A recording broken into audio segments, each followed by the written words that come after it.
আসসালামু আলাইকুম রহমতুল্লাহ। আশা করি আপনারা সকলে আল্লাহ তাআলার রহমতে ভালো আছেন।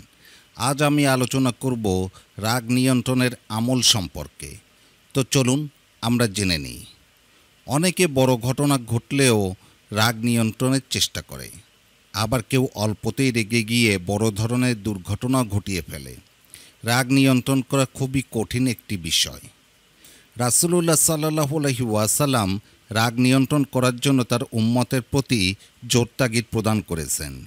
তিনি বলেন, সেই ব্যক্তি শক্তিশালী নয় যে কুস্তি লড়ে অন্যকে ধরাশায়ী করে, বরং প্রকৃতপক্ষে সেই ব্যক্তিই শক্তিশালী যে রাগের সময় নিজেকে সংবরণ করতে পারে। সূত্র বুখারী। মানুষের রাগ থাকবে, এটাই স্বাভাবিক। এ রাগ যখন সব কিছু ধ্বংসের মূল কারণ হয়ে দাঁড়ায়, তখনই একটি জীবন ধ্বংস হয়ে যায়। রাগের কারণে অন্যের ক্ষতি করা হয়। রাগ ও ঝগড়া থেমে গেলে বোঝা যায় কতটা ক্ষতি হয়ে গেছে। রেগে যাওয়া মানেই হেরে যাওয়া। রাগ করে কেউ বড় কিংবা সুখী হতে পারেনি। ছোটোখাটো বিষয় নিয়ে রাগ করা হয়। যে কোনো বিষয় সহজ করে নিলে তা সহজে মীমাংসা হয়ে যায়। আপনি যখন রাগান্বিত হবেন কিংবা আপনার সঙ্গে কেউ রাগান্বিত হবে, তখন অবশ্যই আপনি চুপ থাকবেন। চুপ থাকার মাধ্যমে রাগ কমে যাবে এবং অতিরিক্ত ঝগড়া হবে না। এ বিষয়ে মুসনাদে আহমেদে উল্লেখ রয়েছে, রাসূল সাল্লাল্লাহু আলাইহি ওয়াসাল্লাম বলেছেন, তোমরা শিক্ষা দাও এবং সহজ করো, কঠিন করো না। যখন তুমি রাগান্বিত হও তখন চুপ থাকো। যখন তুমি রাগান্বিত হও তখন চুপ থাকো।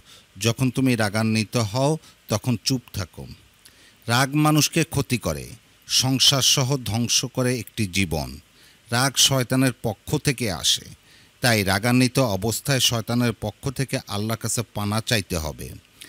রাগ বা ঝগড়ার সময় আউযুবিল্লাহি মিনাশ শাইতানির রাজিম পড়ার মাধ্যমে শয়তান পালিয়ে যায়, ফলে রাগ ও ঝগড়া কমে যায়। এছাড়া অজুর মাধ্যমে রাগ নিয়ন্ত্রণ করা সম্ভব।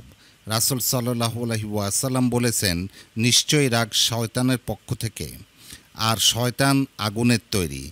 নিশ্চয়ই পানির দ্বারা আগুন নির্বাপিত হয়।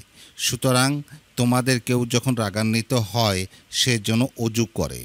সূত্র আবু দাউদ। যাদের মধ্যে অতিরিক্ত রাগ রয়েছে তা আজই নিয়ন্ত্রণ করতে হবে। সবার সঙ্গে ভালো ব্যবহার ও হাসি মুখে কথা বলতে হবে।